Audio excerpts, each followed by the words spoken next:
power isn't always announced by a custom Italian suit or a fleet of armored SUVs. Sometimes the deadliest man in the room is the one quietly mopping the floor. He was a ghost, cleaning up the city's dirt until an arrogant executive forced him to show his true colors. Gabriel Falcone was a man who traded in fear favors and vast sums of illicit wealth. As the head of the Falcone syndicate, his name was a whispered curse in the underworld of New York City. He controlled the docks, the unions, and a multi-billion-dollar empire of shadow enterprises. Yet on a rainy Tuesday night in November, the undisputed king of the Eastern Seaboard was wearing a faded blue jumpsuit, pushing a mop bucket down the sanitized fluorescent-lit hallways of Oakhaven Global Logistics. Oakhaven was one of his most lucrative legitimate fronts, a massive shipping conglomerate located in a glass and steel monolith on Madison Avenue. But someone inside Oakhaven was bleeding the company dry. $40 million had vanished from the offshore accounts over the last 6 months, and Gabriel's intricate network of spies had pointed to the executive suite on the 42nd floor. Trusting no one, Gabriel did what he always did. When a rat infested his house, he went into the walls to hunt it himself. Armed with a forged background check, a fake ID under the name Gabe Martin, and a minimum wage contract, the billionaire crime boss became an invisible man. He became the night shift janitor. It was a brilliant strategy. People do not look at the help. Executives discuss corporate espionage affairs and embezzlement, right in front of the man emptying their trash cans, assuming he is too uneducated or too tired to comprehend. Gabriel spent 2 weeks scrubbing toilets and vacuuming plush carpets, mapping out the power dynamics of the executive floor. That was until he collided with Chloe Hastings. Chloe was the senior director of operations. At 28, she had clawed her way to the top of the corporate food chain through sheer brilliance, an Ivy League pedigree from Wharton, and a terrifyingly cold demeanor. To Chloe, the world was composed of 2 types of people, assets and obstacles. The support staff didn't even register on her radar. She was notorious for her sharp tongue, her immaculate designer suits, and the trail of crying assistants she left in her wake. It was 10:30 p.m. The 42nd floor was deserted, except for Chloe, who was furiously typing at her desk, and Gabriel, who was methodically wiping down the glass conference room walls. "You!" a sharp, commanding voice snapped. Gabriel paused, his rag hovering over the glass. He turned slowly to see Chloe standing in the doorway of her corner office. She was glaring at him, pointing a manicured finger at a dark stain seeping into the expensive cream-colored carpet near her desk. "Did you not see this espresso spill?" Chloe demanded, her tone dripping with condescension. "Or does your job description not cover actually looking at the floor?" Gabriel's jaw tightened. Men had been buried in the foundations of skyscrapers for looking at him the wrong way. He took a slow, deep breath, burying the Mafia Don and stepping into the shoes of Gabe the janitor. "I was getting to it, Miss Hastings." "Get to it now!" she barked, crossing her arms. "And use the industrial solvent. I have board members flying in from London tomorrow morning. I will not have my office smelling like a burnt Starbucks. Move." Gabriel walked into her office, carrying his cleaning caddy. He knelt beside the stain and began to scrub. Chloe didn't go back to work. Instead, she stood over him, watching with intense, critical eyes. "You missed a spot," she said softly, an edge of cruel satisfaction in her voice. "Right there." Gabriel stopped. He didn't look at the spot. Slowly, deliberately, he rose to his full height. At 6'3", he towered over her, even in her stilettos. The dim lighting of the office cast sharp shadows across his rugged face, highlighting the faint, jagged scar that ran along his jawline, a souvenir from a knife fight in Palermo, not a workplace accident. He looked down at her, his dark eyes locking onto hers. He didn't say a word, but the sudden oppressive weight of his presence hit Chloe like a physical blow. The air in the room seemed to thin. This wasn't the hunched, apologetic posture of a minimum wage worker fearing for his job. This was the stance of an apex predator. For a fraction of a second, Chloe's breath hitched. A strange, unfamiliar heat flushed her chest. She took an involuntary half-step back before her legendary pride kicked in. "Is there a problem, Gabe?" she asked, forcing her voice to remain icy. "No problem at all, Miss Hastings," Gabriel replied, his voice a low, gravelly rumble that sent a shiver down her spine. "The stain is gone." "Anything else?" Chloe stared at him, unnerved. "No, just finish the hallway." Gabriel gave a faint, mocking nod and walked out. Chloe sank into her leather chair, her heart hammering against her ribs. She looked at the perfectly clean spot on her carpet, unable to shake the lingering feeling of danger. Who the hell was that guy? Over the next 3 weeks, Chloe Hastings found herself playing a dangerous, unspoken game of cat and mouse with the night janitor. She told herself she was just keeping an eye on a lazy employee. She started staying late every night, intentionally leaving minor messes in her office just to summon him. She would critique his work issue, rapid-fire demeaning orders, and try to break that infuriatingly calm, dominant composure he carried. But it was Chloe who was slowly breaking. She started noticing things that didn't add up. When Gabe emptied her recycling bin, she noticed the heavy silver flash of a timepiece peeking out from under the cuff of his cheap blue uniform. She was no amateur when it came to luxury. It was a Patek Philippe Grand Complications, a $50,000 watch on a man making $15 an hour. Another night, she left a highly complex, heavily encrypted financial ledger spread across her desk. She watched from the reflection of her glass door as Gabe paused his eyes, scanning the numbers. He hadn't just looked at it blankly. She saw his eyes dart back and forth, mentally calculating the discrepancies in Oakhaven's routing numbers before he let out a dark, cynical chuckle and walked away. The attraction between them was becoming a tangible, suffocating force. Every time he entered her office, the temperature seemed to rise. Their verbal spars turned into breathless standoffs. Chloe was an arrogant queen in her corporate castle, but whenever Gabriel was in the room, she felt completely, terrifyingly subservient to him. The turning point came on a Friday night just past midnight. Chloe had finally found the anomaly. Digging deep into Oakhaven's shipping manifests, she discovered a ghost route. Millions of dollars of cargo were being routed through a shell corporation in the Cayman Islands, a company registered under the name of Avery Belmont, a notorious corporate fixer who Chloe knew was tied to organized crime. Worse, the internal signatures approving these shipments belonged to her boss, Richard Kingsley, the CEO of Oakhaven. She had just hit print on the damning documents when the heavy glass doors of the 42nd floor hissed open. Chloe looked up, expecting to see Gabe and his cleaning cart. Instead, 2 men stepped onto the floor. They weren't security. They wore dark trench coats and moved with a heavy, purposeful silence. One of them reached into his coat and pulled out a suppressed handgun.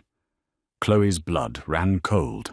They were Declan Callahan's men enforcers for the rival Irish syndicate that had been secretly conspiring with the CEO to bleed the Falcone family dry. They had been tipped off that the arrogant operations manager was digging into the ghost routes.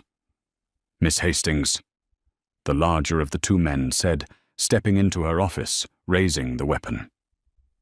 "You're working entirely too late." Chloe froze her hand, hovering over the panic button under her desk. She was paralyzed, the reality of her impending death washing over her. Then the lights in the hallway abruptly cut out. The 2 hitmen spun around, raising their weapons toward the dark corridor. A heavy silence fell over the floor, broken only by a strange rhythmic sound. Squeak, splash, Squeak. It was the sound of a mop bucket rolling across the linoleum. "Hey, who's out there?" The first gunman barked, stepping cautiously out of Chloe's office. From the shadows, Gabriel emerged. He wasn't holding a mop. He was holding the heavy steel handle of his industrial broom.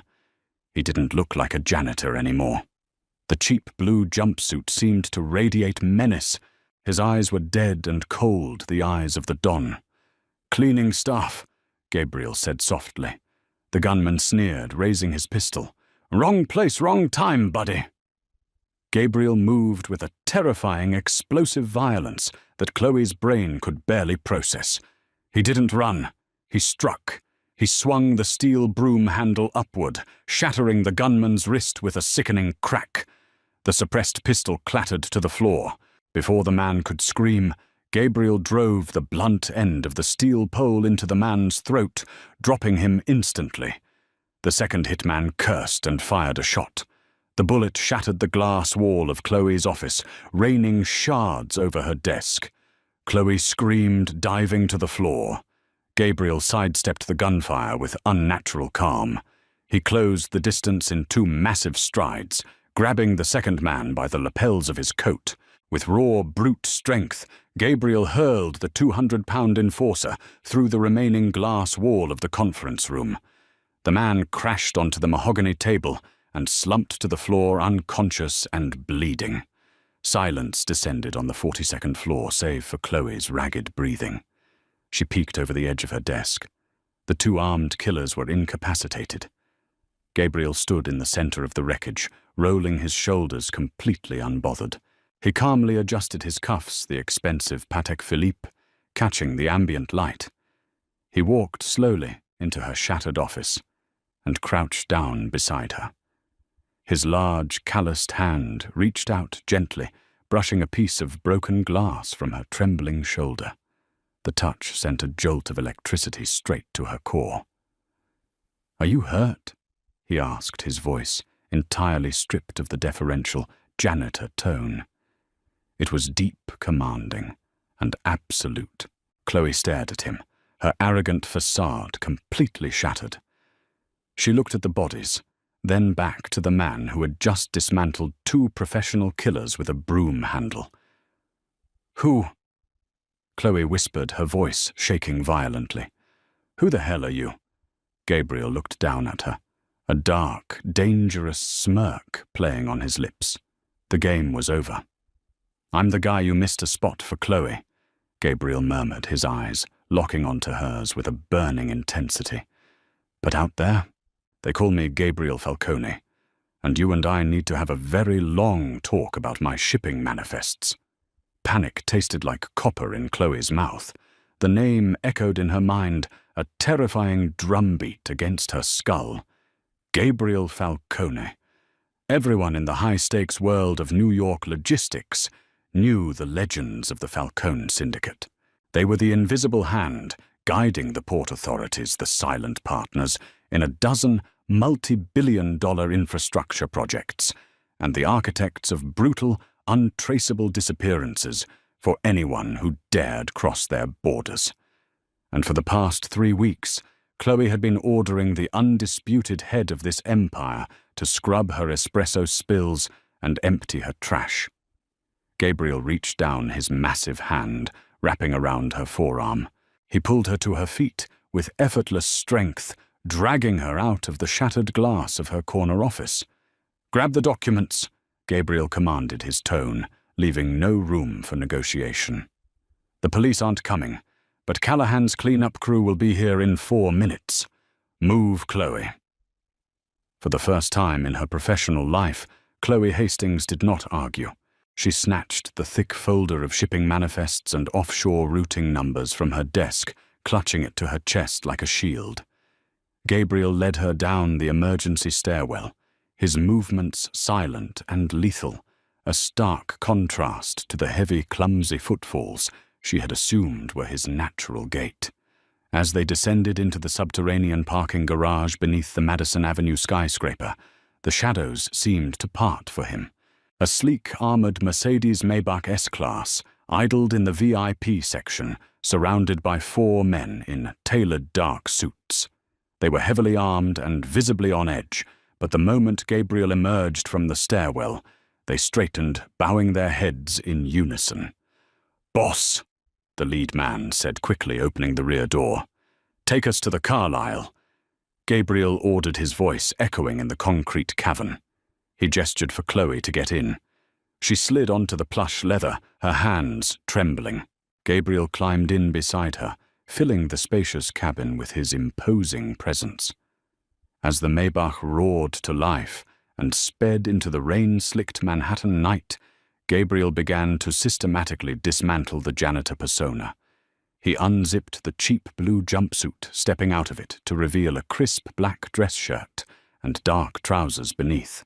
He ran a hand through his hair, pushing it back from his forehead, exposing the sharp, aristocratic features of a man bred for absolute authority. "You played me," Chloe whispered, her voice finally finding its footing. The shock was fading rapidly, being replaced by a defensive, furious pride.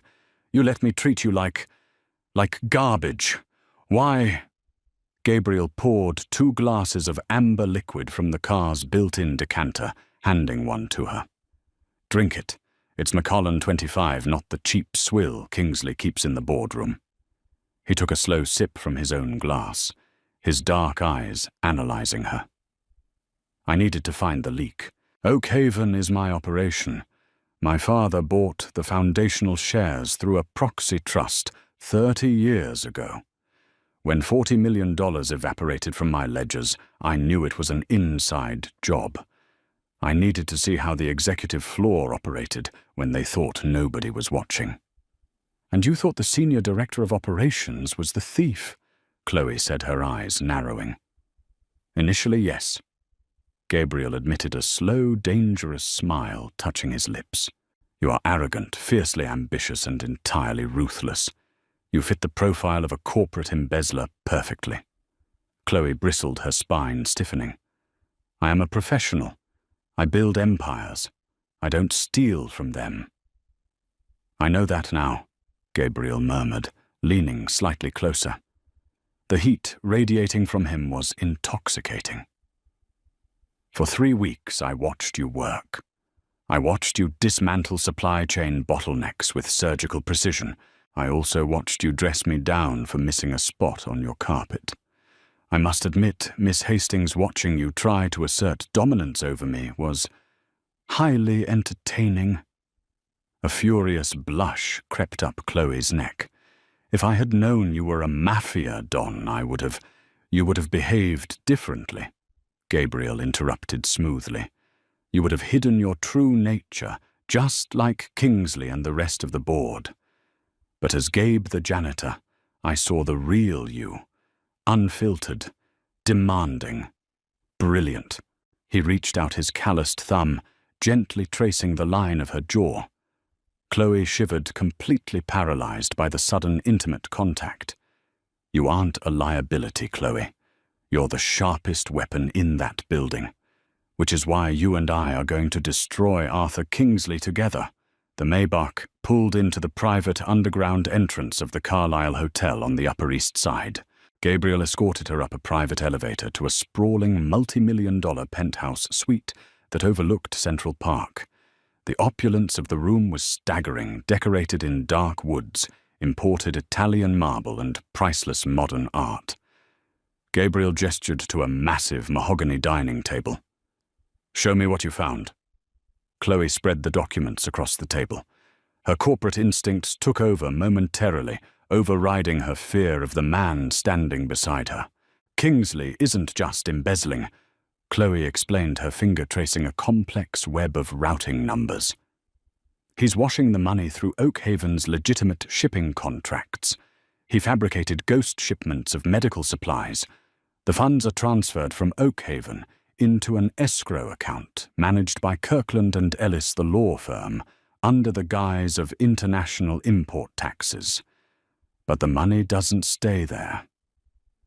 Gabriel leaned over her shoulder, his chest brushing against her back. "Where does it go?" It bounces to a shell corporation in the Cayman Islands managed by Avery Belmont.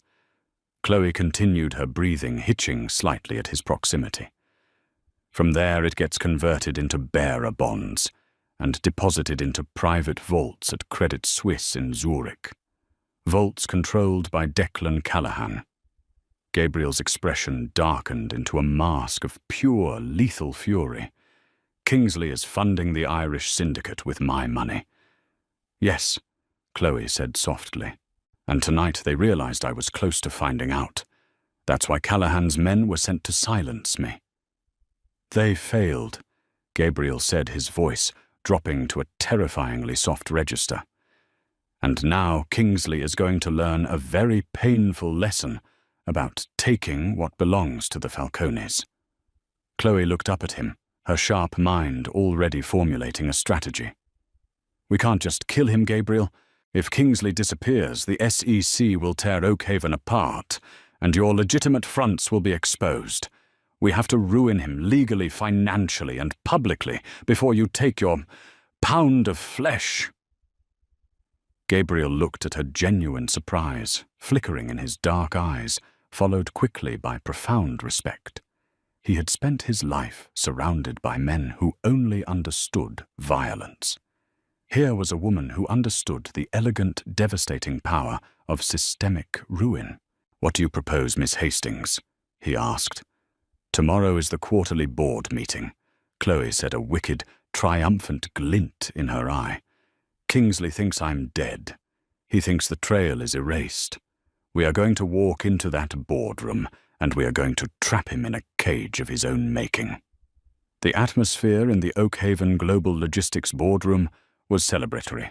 Arthur Kingsley, a silver-haired executive with a penchant for bespoke Brioni suits and a perpetually smug expression, sat at the head of the long glass table. To his right sat a special consultant, Declan Callahan, the ruthless head of the Irish syndicate, masquerading as a venture capitalist for the day. "I'd like to call this quarterly review to order," Kingsley announced, smiling at the 12 board members seated around the room. Despite some recent internal restructuring in our operations department, Oakhaven is projecting a record-breaking fiscal year. "A shame about Miss Hastings," one of the board members murmured, glancing at the empty chair near the front. "I heard she abruptly resigned late last night." "The pressures of the job," Kingsley said, with faux sympathy, exchanging a covert, triumphant look with Callahan. "She simply couldn't handle the heat. Now moving on to the offshore expansion." The heavy oak doors of the boardroom suddenly swung open with a resounding crack that echoed like a gunshot. The room fell dead silent. Chloe Hastings stepped over the threshold. She was not wearing her usual tailored business suit. She wore a striking blood-red designer dress that commanded the room, her hair falling in perfect, immaculate waves. She looked nothing like a woman who had been hunted by assassins hours prior. She looked like a queen stepping up to the guillotine, holding the blade. Kingsley's face drained of all color. He looked as if he had seen a ghost. Beside him, Declan Callahan's hand instinctively reached inside his suit jacket. "I apologize for my tardiness, Arthur," Chloe said, her voice echoing with icy authority as she walked slowly toward the table. "I was busy finalizing the offshore expansion reports. It seems there were some massive discrepancies." "Chloe," Kingsley stammered, his polished facade cracking instantly. "What are you doing here, security?" "Security has been relieved of their duties for the morning," a deep, resonant voice announced from the doorway. Every head turned. Gabriel Falcone walked into the boardroom. He was no longer Gabe the janitor. He wore a custom-tailored Tom Ford suit that cost more than most of the board members made in a month. He moved with the slow, terrifying grace of a predator that had finally cornered its prey. Behind him stood 4 massive enforcers who silently locked the boardroom doors, blocking any chance of escape. Callahan froze his hand, still inside his jacket. He recognized the man immediately. The color vanished from the Irish mobster's face, replaced by a sheen of cold sweat. "Falcone," he breathed.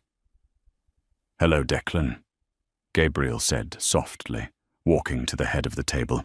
He didn't look at the board members who were paralyzed with confusion and fear. He looked only at Kingsley. "Arthur, I believe you're sitting in my chair." Kingsley was shaking violently. I don't understand. Who is this man, Chloe? Call the police." "Sit down and shut up, Arthur," Chloe commanded, slamming a thick, leather-bound folder onto the glass table. The sheer force of her voice made the CEO flinch. "This man is the majority shareholder of Oakhaven's parent trust, and he is here to collect." Chloe opened the folder, pushing the documents down the table.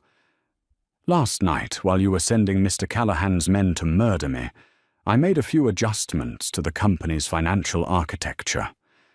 I contacted the compliance officers at J.P. Morgan Chase and triggered a FinCEN review of Avery Belmont's shell corporations."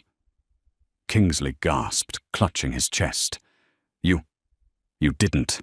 "I did." Chloe smiled, a cold, ruthless expression that made even Gabriel's enforcers suppress a shiver. "I also rerouted the $40 million you embezzled. I used my executive access to pull the funds from Credit Suisse and deposit them into a heavily encrypted escrow account." She pulled a sleek silver hard drive from her purse and set it on the table. "The money is locked. It requires a dual biometric authorization to release. Mine," she looked up, her eyes locking onto the terrified CEO. "And Mr. Falcone's." Callahan stood up furiously, glaring at Kingsley. "You idiot!" "You said the girl was handled. She is entirely unmanageable," Gabriel interjected, smoothly taking his place beside Chloe. He placed a possessive grounding hand on her lower back. The gesture sent a clear, unmistakable message to everyone in the room. "She is mine, and she is untouchable." Gabriel leaned over the table, his dark eyes boring into Kingsley's soul. "You stole from my family, Arthur. You brought my enemies into my house. In the old days, I would have had you chained to a cinder block and dropped into the East River. But Chloe has convinced me that corporate execution is far more entertaining." "What do you want?" Kingsley whispered, tears welling in his eyes. He knew he was a dead man walking. "Everything," Chloe answered for him. She slid a single sheet of paper toward the CEO. "This is your immediate resignation. It includes a full, legally binding confession to corporate fraud, wire tampering, and conspiracy to commit murder. You are signing over all your equity, your pension and your stock options to Oakhaven. In exchange, Mr. Falcone might allow you to live long enough to enjoy federal prison." Kingsley looked at the paper, then at the silent, heavily armed men guarding the doors. His empire had crumbled in less than 5 minutes. With a trembling hand, he picked up a gold Montblanc pen and signed his name. "Get him out of my sight," Gabriel ordered. 2 of his men stepped forward, hauling the weeping CEO out of his chair and dragging him toward the private service elevator. Gabriel then turned his cold gaze to Callahan. "As for you, Declan, my men are currently paying a visit to your operations in Hell's Kitchen. I suggest you leave this city before the sun sets. If I ever see your face in New York again, I won't use a broom handle." Callahan didn't say a word. He stood up utterly defeated and hurried out of the boardroom, a ghost of his former self. The remaining board members sat in stunned, terrified silence. They had just witnessed a corporate coup executed with mafia brutality. Gabriel turned to the room, adjusting his cuffs with the same methodical calm he had once used to push a mop bucket. "Ladies and gentlemen," Gabriel announced, his voice echoing in the silent room, "allow me to introduce the new Chief Executive Officer of Oakhaven Global Logistics, Miss Chloe Hastings." Chloe stood tall, the red dress making her look like a conqueror standing over a battlefield. She looked at the board members projecting absolute power and control. Then she looked up at Gabriel. The dynamic between them had shifted permanently. She was no longer the arrogant manager looking down on the help, and he was no longer the invisible predator hiding in the shadows. They were equals, partners in power bound by a dangerous magnetic attraction forged in fire and blood. Gabriel stepped closer to her, his lips brushing against her ear, his breath warm against her skin. "Your office is going to need a new carpet, Madame CEO," he whispered darkly. "I know a guy who specializes in cleaning up messes." Chloe let out a breathless, triumphant laugh, her eyes shining with a dangerous light. "I think I'll keep him on exclusive retainer." If you loved this story of hard karma, ruthless revenge, and high-stakes mafia romance, don't forget to hit that like button, share this video with your friends who love a brilliant plot twist, and make sure to subscribe and ring the notification bell so you never miss out on our next thrilling story. Comment down below what you thought of Chloe and Gabriel's ultimate power move.